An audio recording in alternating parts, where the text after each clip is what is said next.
make a quick decision. If it's the wrong decision, quickly make another decision. What is your spicy take on building a SaaS business? You don't want to be the same software.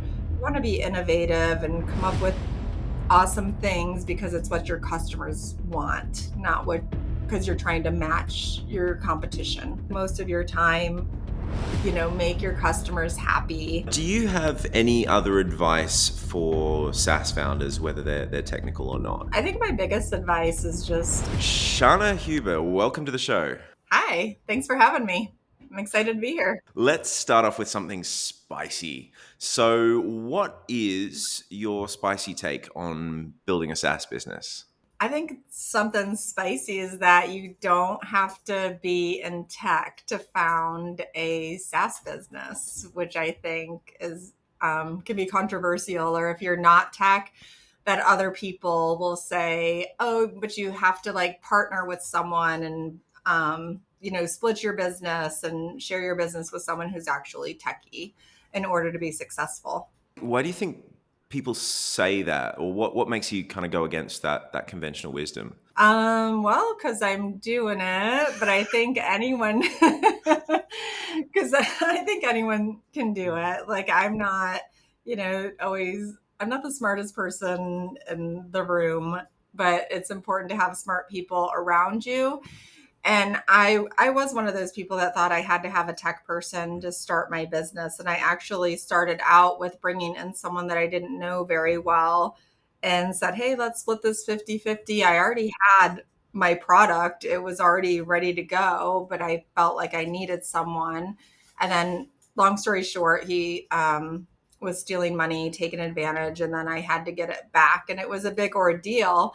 But I'm so glad that I'm the only founder now, Mm. and I don't think I would have been successful even having a partner like that. And I would encourage other people who are not techie, like, you can do this, you can figure it out. You have the skills. There's great people out there that don't have to be the owner to Mm. support your business and help you grow and get to where you need to be. Mm. And I think a lot of people think, I need to have a co-founder who is a developer. You can hire someone who's a developer to build it for you. You can work with agencies, you can outsource it. Like, there are lots of different avenues to building a tech product now. You don't have to immediately give up a huge chunk of equity to take on a technical co-founder. I've actually seen like a really interesting thing. Even there are a lot of business, even when they take on a technical co-founder, they end up with someone who can code as opposed to someone who can lead a team of developers, and so they end up having to bring in a more experienced CTO later on, and it causes all sorts of problems. And I think it's so much easier if there's just one founder and you've got control over over the whole direction. But let's segue into that. So tell me about MyJunna. Like, so who, what is it, and who is it for?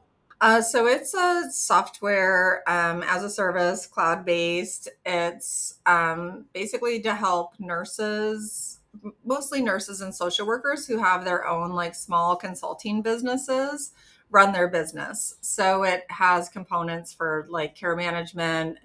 It's like a mini electronic health record that also is HIPAA compliant. That also does invoicing. So it's like an all-in-one application for it's actually a very niche market that I went into from having experience in living in that market. So what's the origin story? You were working in that market beforehand. Like, how did it come about? Yeah, so I'm very entrepreneurial. So I actually started out as a nurse. I was a nurse since I was very young, 20 years old.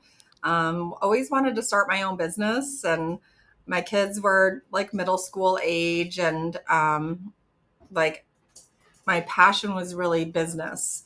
So I started a consulting business, helping seniors and their families kind of navigate the healthcare system, helping them in their home. Older people, they didn't want to leave their home, and it wasn't home health aides that would go in and like, we would connect them with those people.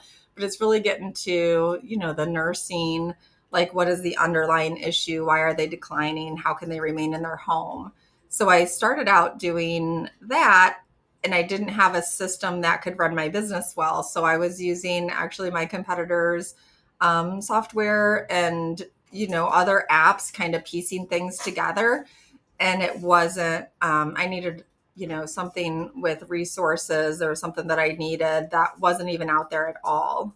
So I hired. I had a friend who also did development. So I hired him to develop some things for my business.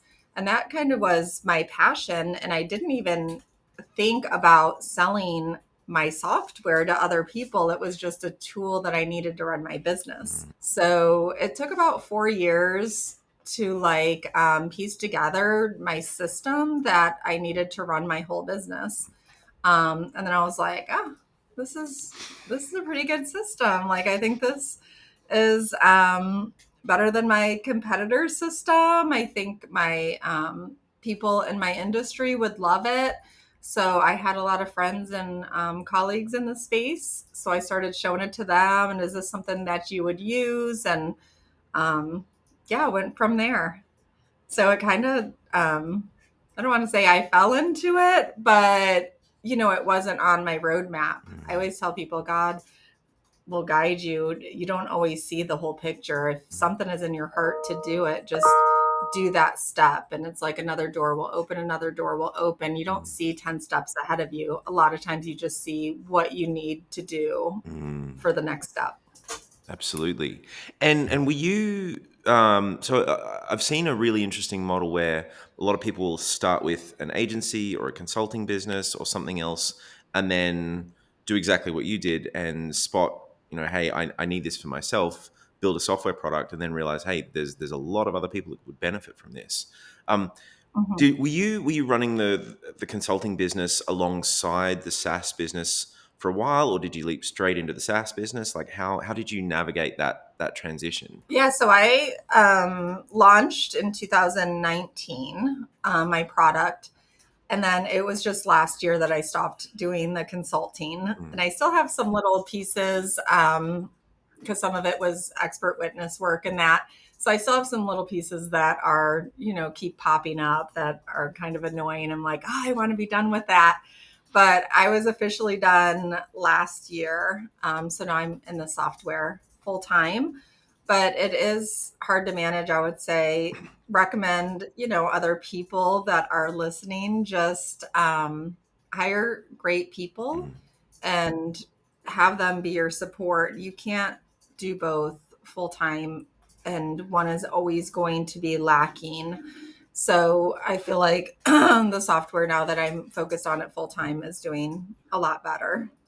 You have to take the leap at some point. mm. And did you chunk up your week so that was Monday I'm working on MyJunna, Tuesday I'm working on consulting?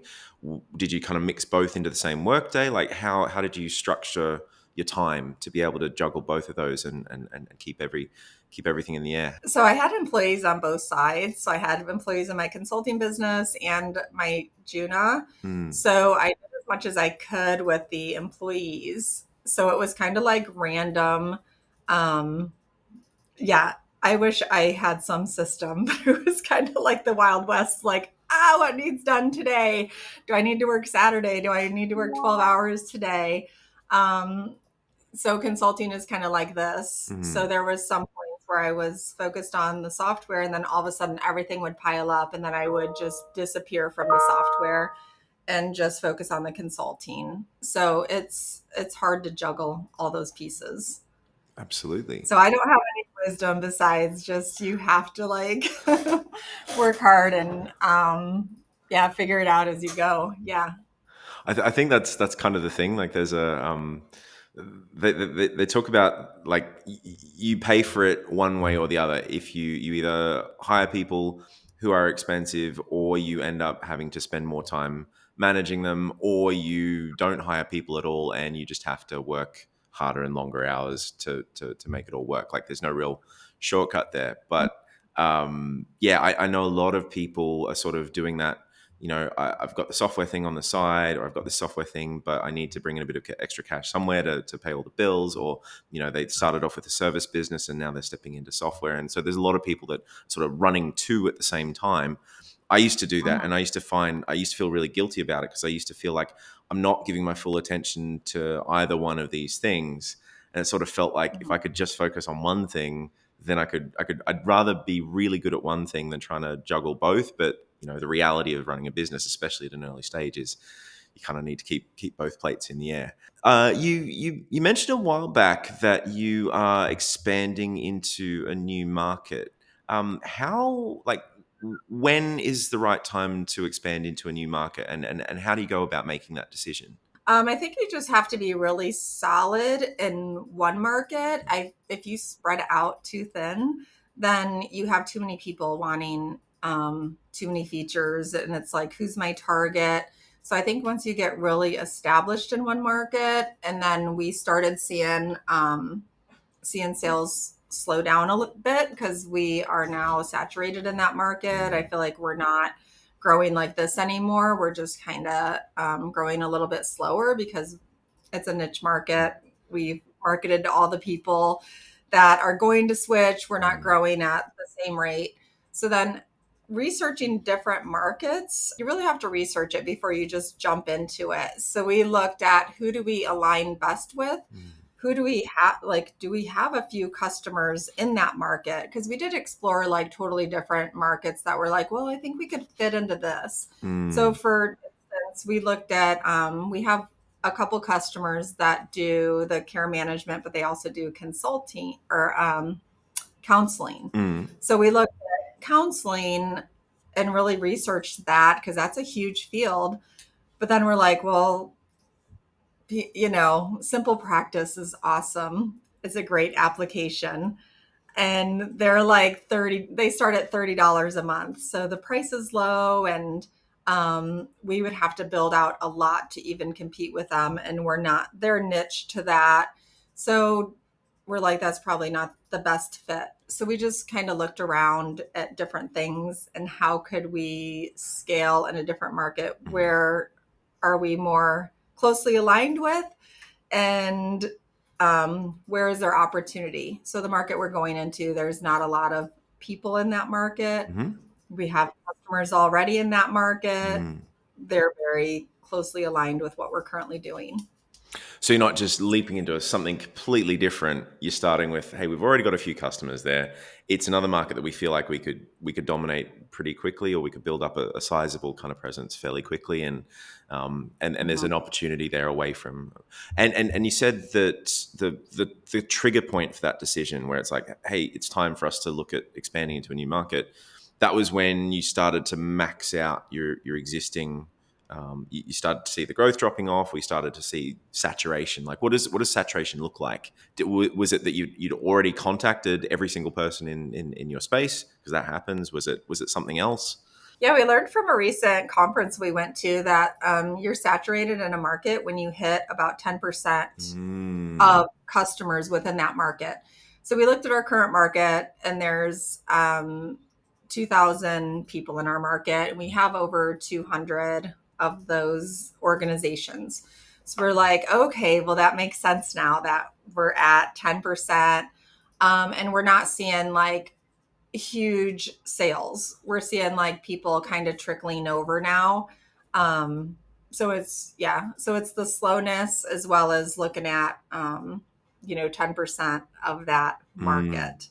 And then also that's part of the research too, going back to what market are we going into? We looked at the next market we're going into, and we're like, well, we only have, I think 5 or 8 of those customers, something around there. So we're like, that's a good opportunity because it's another niche market that we can like jump into and mm. saturate that next. Fantastic. What is an advisory board, and how do you use it? Yeah, so at first, when I was first starting out, I knew what the industry, because I worked in it, and I knew what my business needed. But I'm like, well, maybe my business, if I get 8, 10 other businesses together, they're probably doing things slightly different. And maybe I'm missing something that they're all doing that I'm not doing. Mm.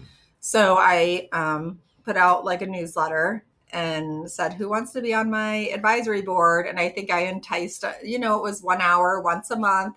I enticed them with like, oh, I'll pay for your conference the following year. We're going to do a drawing, and one person's going to get that. And I think I gave them each a gift card anyways at the end of the year. Um, but they just really advise you on ideas, things, helped me kind of see like what's the product doing well, what could be better, what kind of things are you guys needing that the software doesn't do. And Mm. then we would prioritize those. And then once we started developing it, I would be like, well, what do you think of the look of this? Is this the right spot? How easy is this to use? And we went from there. So wait, so you got all the how many people were on the advisory board? I think like 8 or Eight 10 or ten. people. Okay. And so you got 8 or 10 people all on a call or met up face to face once a month, or did you meet with them individually, or how did you structure that? Yeah, great question. So we did a Zoom Mhm. because they're from all over the US. And then we would get on a Zoom. And at the time, I had my developer meet also, which probably I shouldn't have done um, looking back. So don't do that. But just getting on a Zoom and then having everyone like come with ideas and Mm. everyone would share. So we had, you always have that one person. We had the one person that wanted to, do a gazillion things. And then we created the roadmap, and now they had another gazillion things. And I think that was really helpful too for them to all see like how quickly things get built. Mm. Okay, we have these ideas, we're going to stick with those. Um, and I think that also helped us grow because people on advisory boards love when you use their ideas and they think it's so awesome. And then they tell all their friends. Mm. And those people on my advisory board originally from 4 years ago are all still with me Mm. today. And so last year, we didn't do an advisory board because we're just too big now to get 10 people's ideas. Now we do a big survey and everyone gets a say in what gets developed, and Mm. then we analyze that. Um, but then we are starting a new advisory board because we're going into this new market. And this is hard because I'm not in this market. So there's some financial pieces that they need that I Mm. have no idea what that need is. So it's kind of cool. Our first meeting is this week, actually. And we asked them to submit like what tools they're using now, like Mhm. Excel spreadsheets or things like that. So they're all like, we asked all, I think it's 9 people, Mhm. asked 9 people, and all but one was, they're all excited. They're like, yeah, like I can't wait. And one was like, I want to be on this so bad, but this is a bad day for me, or I'm going to be on vacation and I'm going to join anyways. So they get so excited too. So I feel like for the audience out there, if you're afraid to like ask people and infringe on their time or whatever, it's 1 hour once a month, and people get so excited. They just love giving ideas and being a part of development. And it gives them a sense of, I guess, ownership too, because if they contribute an idea, and to have the founder of a business say, actually, yeah, that's a great idea, we can do that, and then it actually gets done, and they can see that an idea that was in their head gets turned into an actual feature of the product. Yeah, I think that's such an underrated strategy. Like you hear the conventional advice that everyone talks about in the SaaS world is go and talk to your customer, go and talk to your customer, but you actually did it, and you've got this very formal process for getting ideas from customers and getting them really engaged with what you're doing. I think that's so clever. That's Hmm. fantastic. Um, Yeah. how did you get your first 100 customers, and how do you get customers now that you've grown beyond that? So the first 100, I always tell people it's when you're starting, it's such an uphill battle because you're not known in the space. You're new, so people are weary of that. So it does get easier. So I always tell people just stick to it. Like it starting out is like this, and then it goes like this, and then like this. So it does get easier as you're trudging up your hill. So my first handful of customers were just people that I knew, friends, colleagues that I would show, hey, what do you think? And I just gave them super cheap product Mm-hmm. because you just want people using it at first. Mm-hmm. So they paid like less than half of what my current user price is now. And then I would lock them in. Sometimes they'd be like, I'll lock you into this price for 3 years. And it was so ridiculously cheap just to get them using it, feedback, experience. And then after that, I swear by conferences for my market because Mm-hmm. it's niche. You know where they're going to be. And I started doing that off the bat, and that really helped. And we continue doing that now. So that didn't change. And we also do email marketing with newsletters. So once you go to the conferences, you have that list of people, and Mm. then you can send them newsletters. And it's not always about marketing because people get annoyed with that. Like they've seen you, they know. But because they're like, yes, I know MyJunna, like you, and they'll unsubscribe. So give them some. Um, I'm in the industry, so just giving them, some helpful tips or Mm. links to other sites or helpful things so that you become known and Mm. kind of that expert in the industry as well. Well, that's kind of the thing because they know who you are, they know what you do, so you've still got to keep in touch with them somehow because you've got to stay top of mind. But if it's just marketing, marketing, marketing, they're going to tune out.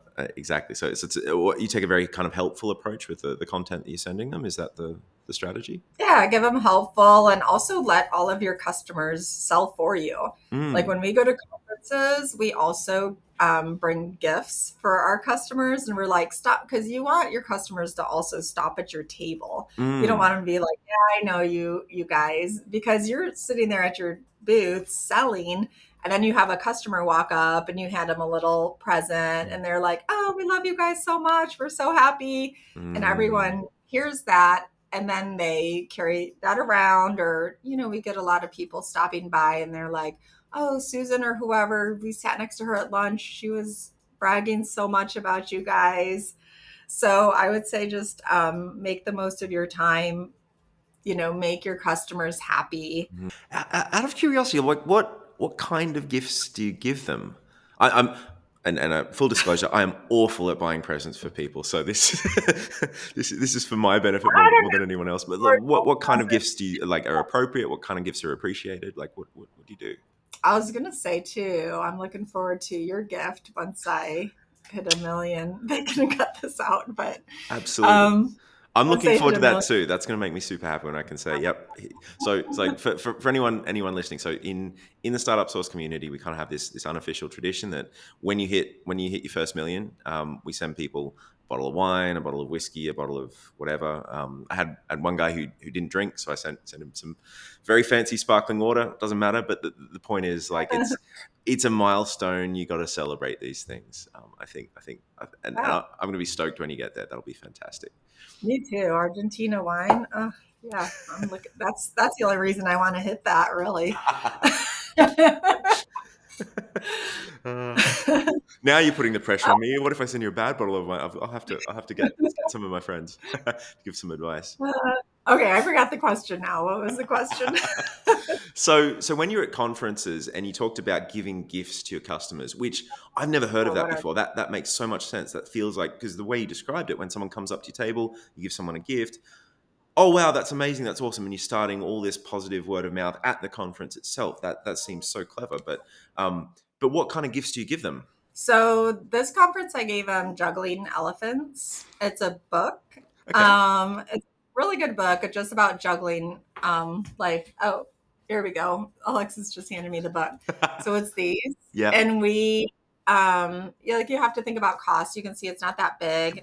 And then we bought them all at thrift stores. So then we got them delivered and had to scratch off the price tag, and some of them were ruined. We had to, return or written into, but Yeah. it was a cheap way. And then we just put it in a nice little bag. So, and then we've done bracelets. Mhm. for people before because our market is women, and then we had to Mhm. think of like, oh, our two guys, like, what are we going to give them, sort of Mm, thing. So we just try to look at things that our customers would like that mhm, aren't going to break the bank, you mm. know. They're not getting gold necklaces or anything like that, but just a little token of appreciation. So it doesn't have to be expensive, but it just thoughtful, something that would actually be resonate with them. Yeah, that's clever. Yep. I really like that. Um, Mhm. what challenges have you had with competitors, and how have you resolved those? So at first, our competitors, so they weren't happy that we were, of course, coming up in the niche market. There's not a lot of space for new people. So they gave me a really hard time at first, just talking really negative about us, and it got a little personal. Mm, And we just stayed positive and did our thing. And we're like, we're not going to exchange with that negativity. We're just going to do our thing and focus, just on forward and mm, being positive. And that's worked for us. mm, And I know since we're now leading in the industry, now they're like copying all of our stuff because we have good ideas, because we listen to our customers. So now, like, you do market research. So we'll kind of go once a year and see what's new. And then we'll be like, oh, that's all of our stuff. But I'll just take it as a compliment. And I would say it's good to know what your competitors are doing so you can talk about the differences, but don't get so focused on keeping up with copying everything. You don't want to be the same mm, software. You want to be innovative and come up with awesome things because it's what your customers want, not mm. what because you're trying to match your competition. And I feel like if you're just focused on your own, what you're doing, you're going to have a better product than copying someone else's stuff. That must be a good feeling though, when you've got an established competitor, you're the new kid on the block, and then you run rings around them so much that now they're copying what you're doing. That's that's a win. I love that. But you're absolutely right, because I think so many people get fixated on what's my competitor doing. Oh, they've rolled out this new feature. We've got to build this thing too, or they've changed their pricing. We've got to change our pricing too. And everyone ends up copying everyone else. And I think you brought up a really good point, which is like, if you just go and talk to your customers, figure out exactly what they need, instead of trying to just all build the same software. Build something that your customers prefer or that your customers need more. I think that's a really good strategy. How do you manage dev teams as a non-technical founder? Oh boy. Um,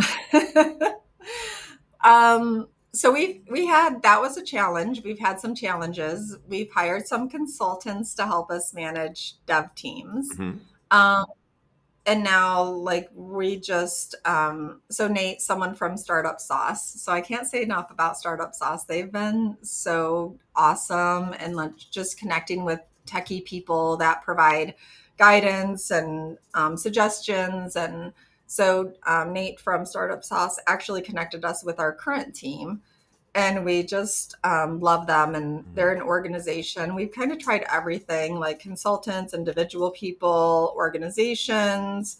So we've kind of tried them all, and we're in a really good spot right now with an organization that they provide oversight, Mm, but then we also have one person that does the DevOps, more like the server stuff, but he's also a developer, so he mm, helps us also with some techie stuff.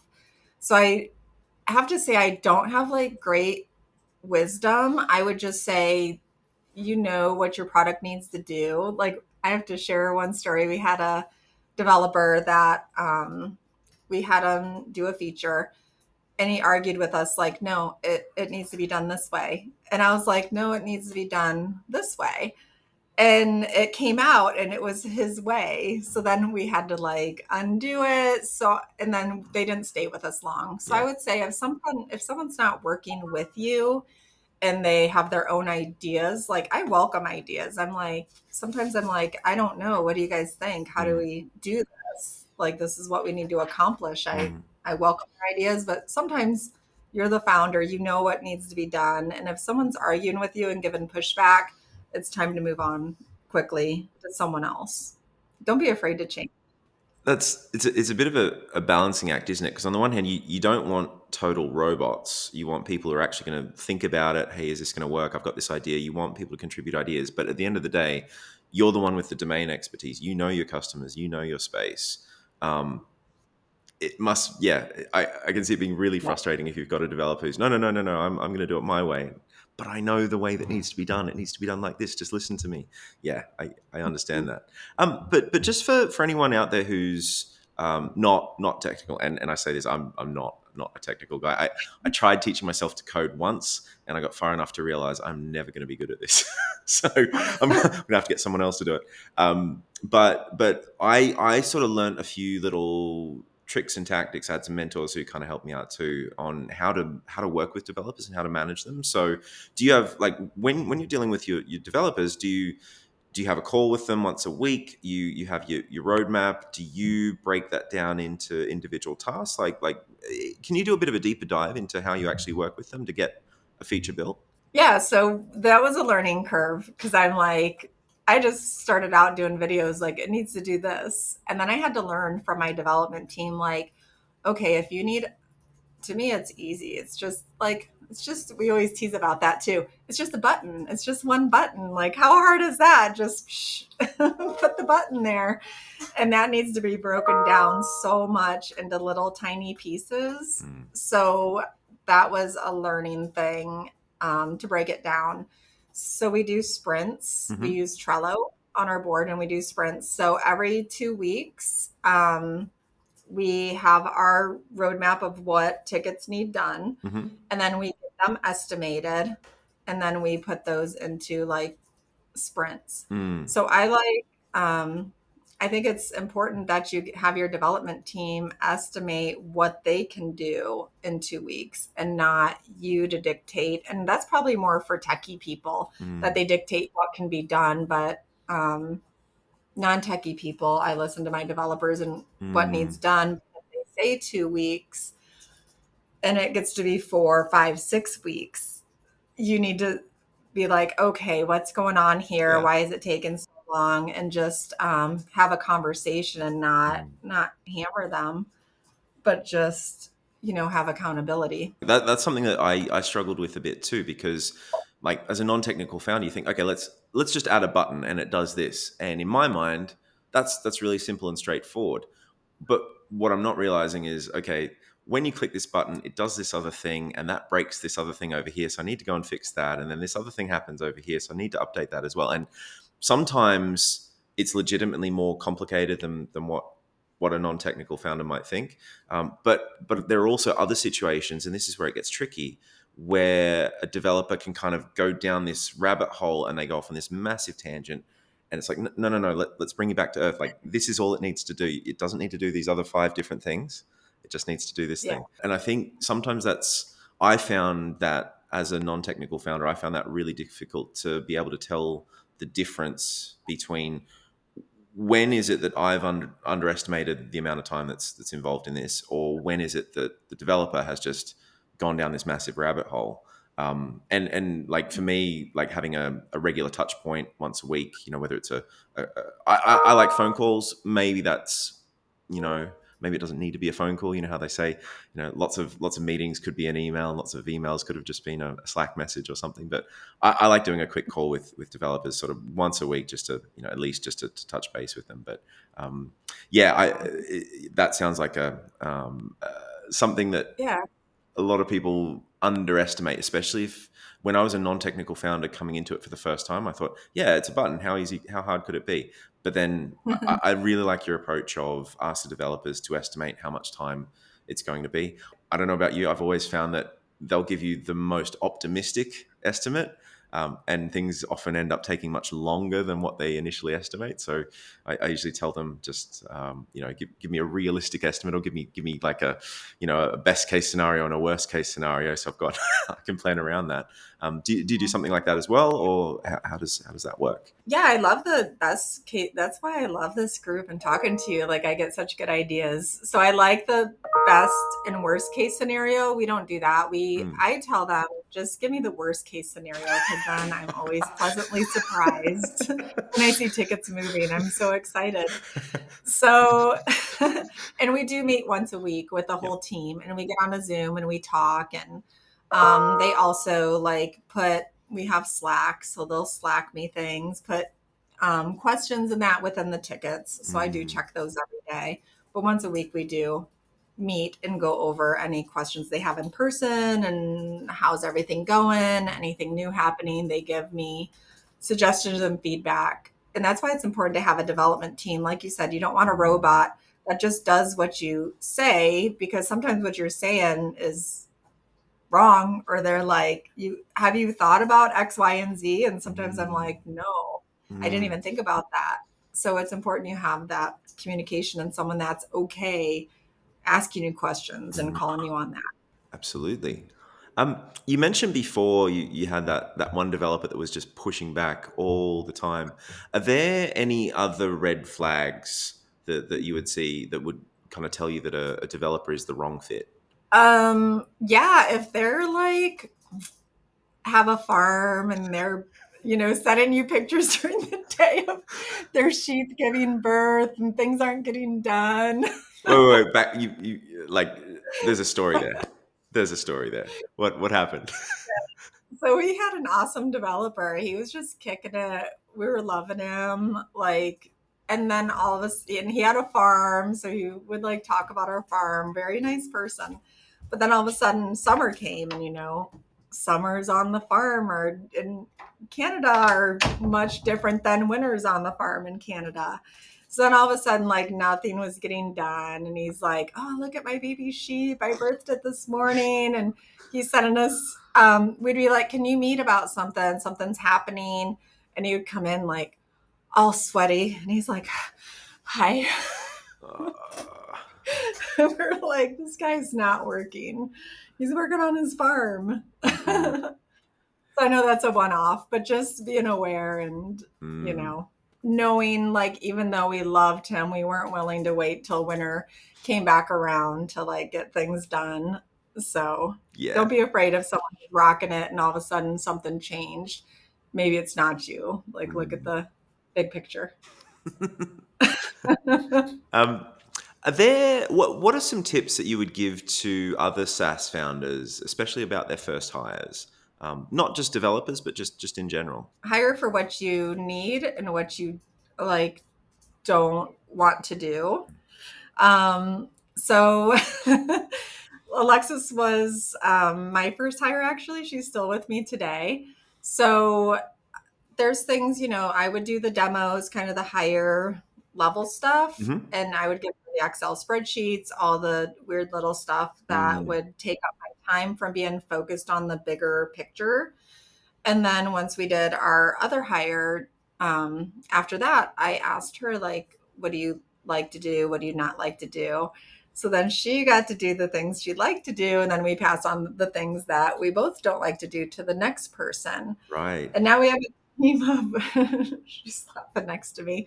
So now we have a team of four and one part time. Hmm. And eventually you do like you start to have these roles like she's Mm, marketing and sales, we have a customer support, and now we have like a finance admin person. mm, But we didn't like necessarily, I didn't hire her for sales, like she grew into that position. So mm, don't feel like you have to have someone that's, especially being small, you don't want like someone for sales that can do this much. You want someone that can do this much, and then you fine tune that, in mm. my opinion.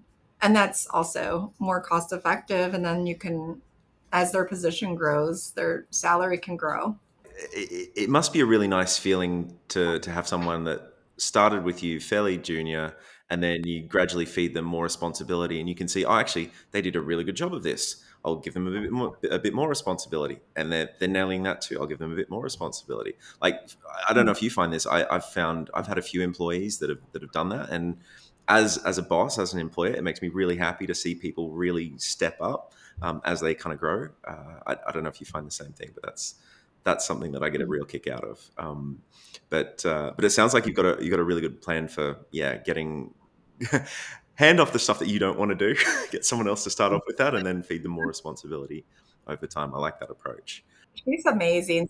Say hire, like, don't be afraid to let people go either. Like, she's a special person for being able to take over all of that, and I Mm, can leave and leave her with responsibility. But we've also had people that aren't like that, and they don't want to put in the work. They just want an easy job. And I'm like, if you want an easy job and just to kind of melt into the background, like, this isn't the right fit, because mm, you can work for large organizations and kind of be lazy and sit back, and that's not this job. So mm. don't be afraid to let the wrong people go also. Do you have any kind of guidelines on how much time, like how do you make a decision about this person isn't working out? Do you give them a month? Do you give them 3 months? Is it like if they sort of miss their targets three times in a row? Like, do you have any kind of what would indicate that this person is not the right fit for the role? I think if you see that they're being lazy, giving pushback about what,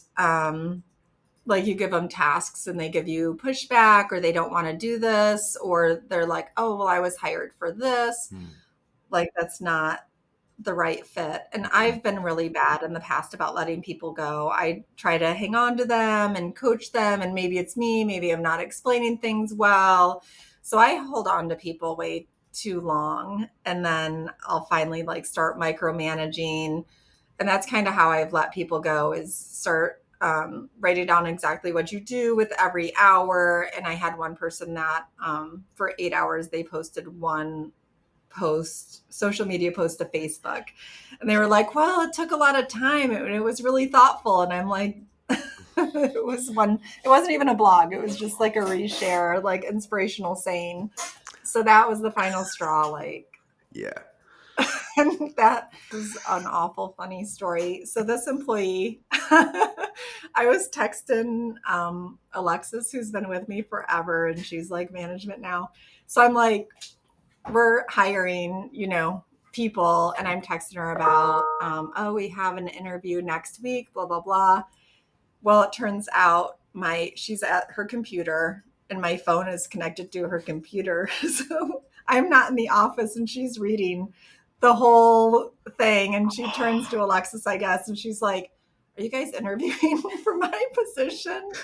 And Alexis had to play stupid. She's like, what is Oh, Shanna texting? Oh my gosh. oh, So we laugh about that now, which we shouldn't. It was hurtful, but but she was the person who wrote the 8 hour yeah. Facebook post.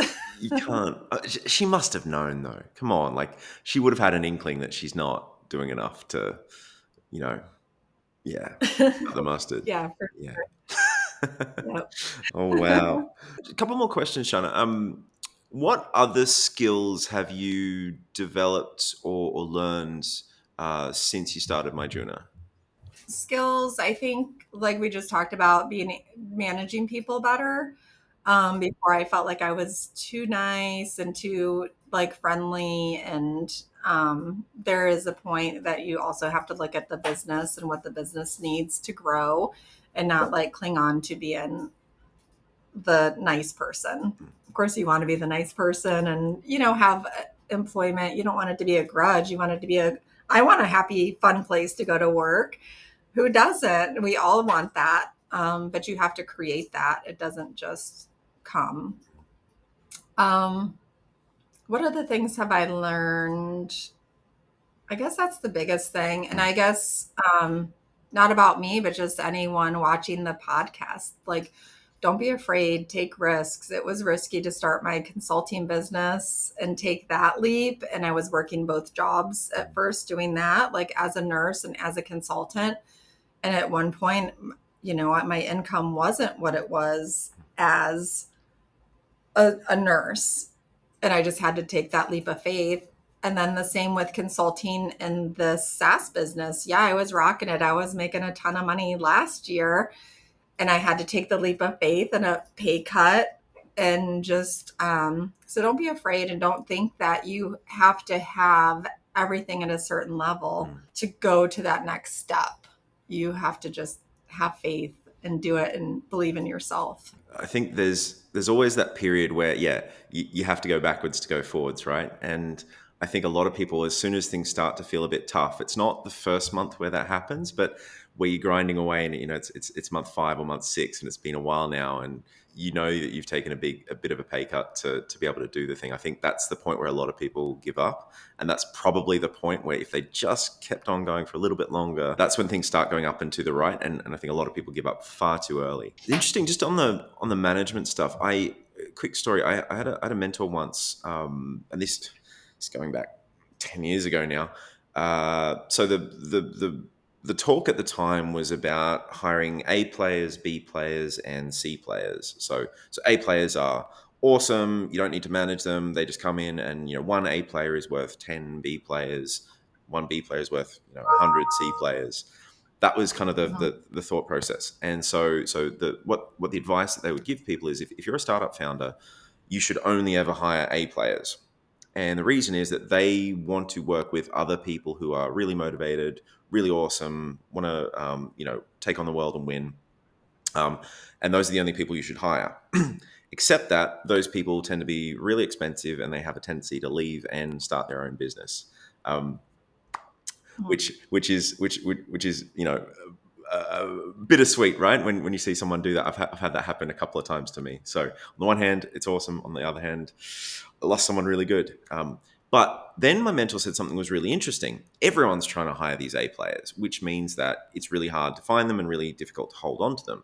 The real superpower as an entrepreneur is being able to take a B player and turn them into an A player.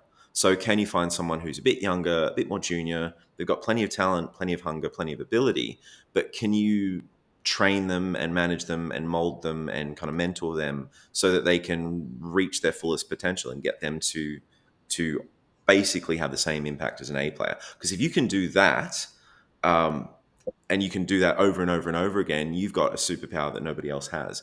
So that's something that I've always kind of tried to do myself. Sometimes more successfully than others, because I think I've got a tendency to keep people too long as well. You've got someone that's like, no, but I'm good at this turning B players into A players thing.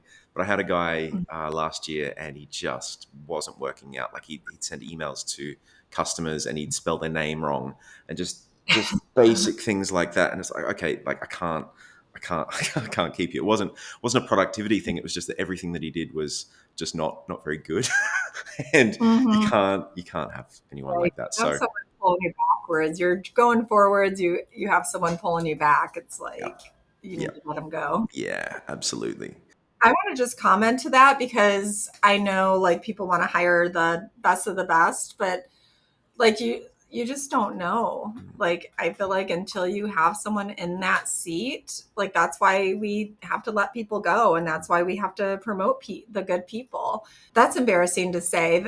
4 years ago, Alexa started out at $13 an hour. She was 20. She was going to college. yep.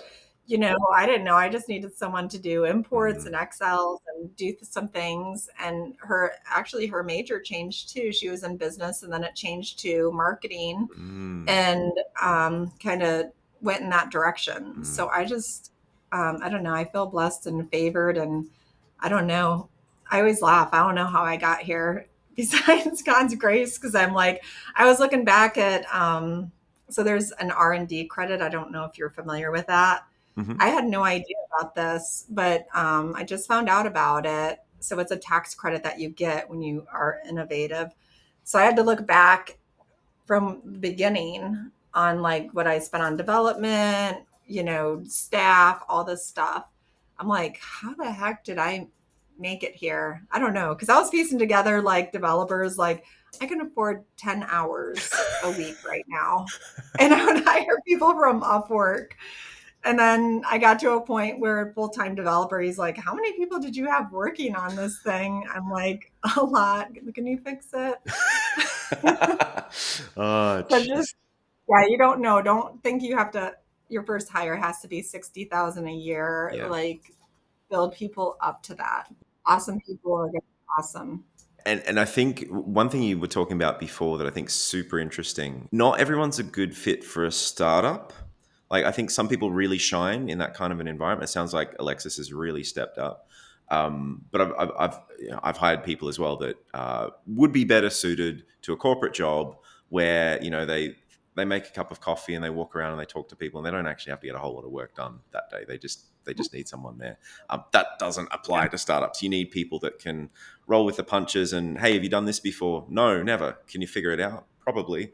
Those are the sorts of people you want to hire. And I've always found that one of the best hires I ever made is Sonny. So she's the community manager at Startup Source. But I said, hey, can you help organize guest speakers? Yeah, probably. Never done it before, but I can do that. And she's amazing at it.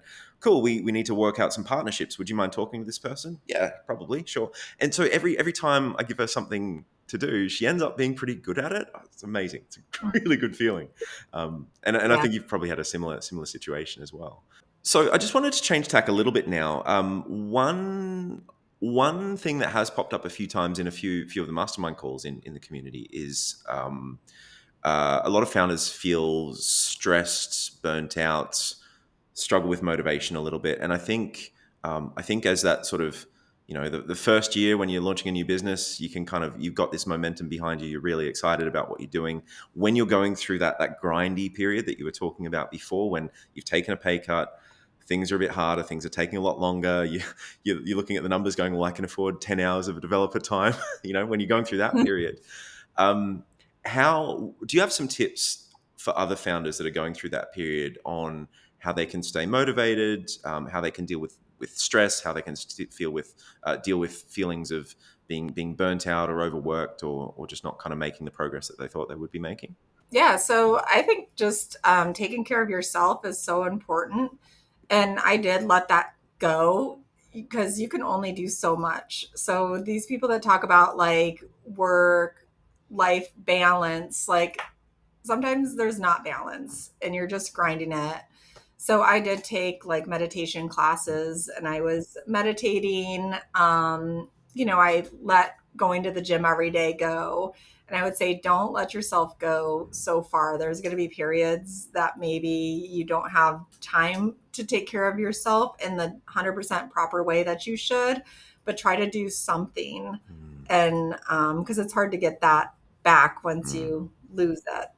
And now that I'm exercising again, eating healthier, like when you go through those periods, you can rock it better and you can stay focused and feel better and be there for your team versus, mm, working a gazillion hours a week. And sometimes that's needed, but I would say just don't let yourself get so far down the road of focused on your business because your business is running because of you. You have to take mm, care of you. I know everyone says that it's cliche, to take care of you, but really honestly, like eat well, mm, you know, get your sleep, meditate, do all those things because meditation has helped me the most because my mm. mind like zings in a million directions as you do with businesses. You're like, oh my gosh, did I send this email back? Did I do this?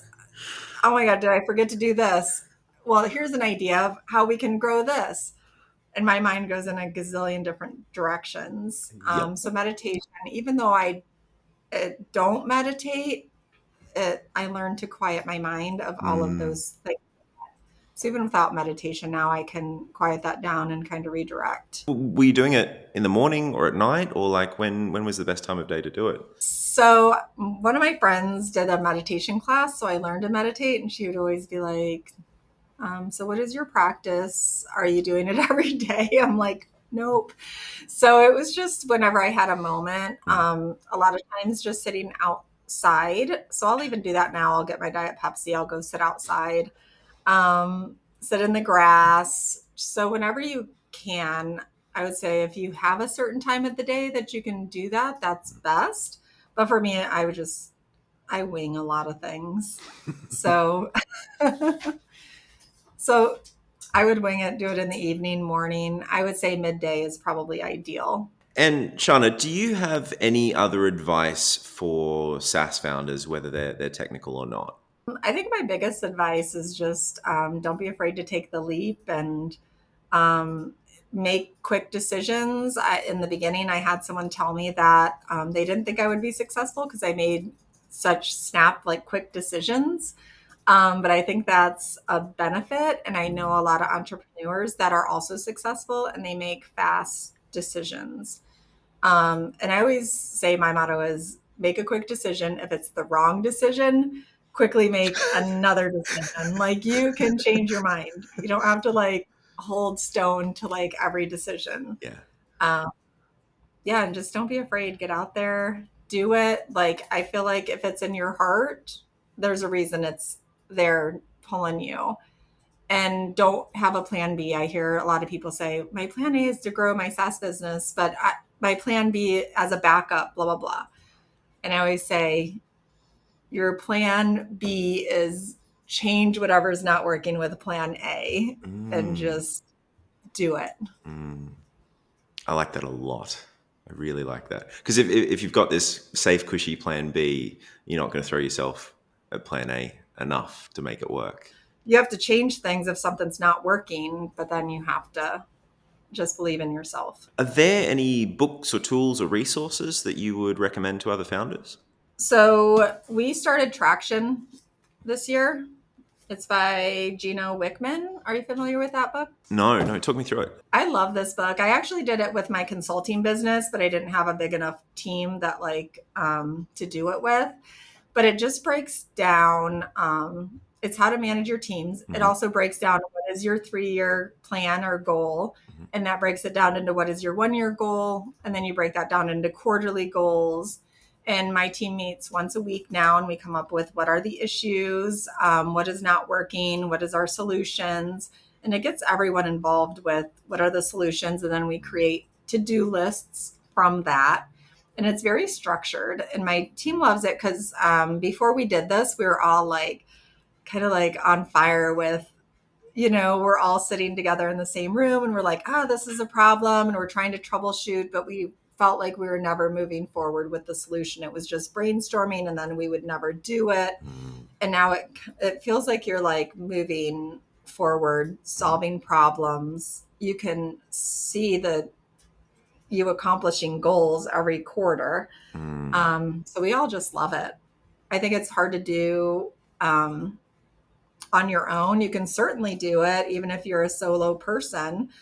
There's a lot of value in creating goals and breaking that down and what is your weekly to-do list. But I think once you have a small team, yeah, it's a lot of fun. So that's my number one book. And then I did recently read the SaaS Playbook. That on Amazon. It's just a really short book, but it has a lot of value. And so that was a recent read that I was like, oh, I'm doing a lot of the things already in the book. So I was excited about that, but I also learned a lot. So I think anyone starting out, like, definitely read that. What did you get out of that one specifically? Like, is there any key takeaways from that really stuck with you? It just confirmed a lot that we're doing correctly. It talked about building a moat around your business, meaning like customers, they're going to leave. Like, how do you keep them? How do you market to people? How do you know the industry? So it just it breaks it down. It's not like a front to back read, but it breaks things down so you can like open it up, read a few pages, and just get little tidbits about your SaaS business. And it's very specific to SaaS, which I like. Absolutely. Shanna, how can people get in touch with you if they want to find out more about MyJunna or about you or about any of the things that we spoke about today? They can link in with me. So it's Shanna Huber, Shanna, Huber, Huber, or they can email me, Shanna, Shanna, at MyJunna. That's MyJunna.com. Fantastic. And I'll put a link in the description as well. Oh, Shanna, it's been a thanks. pleasure. That was fantastic.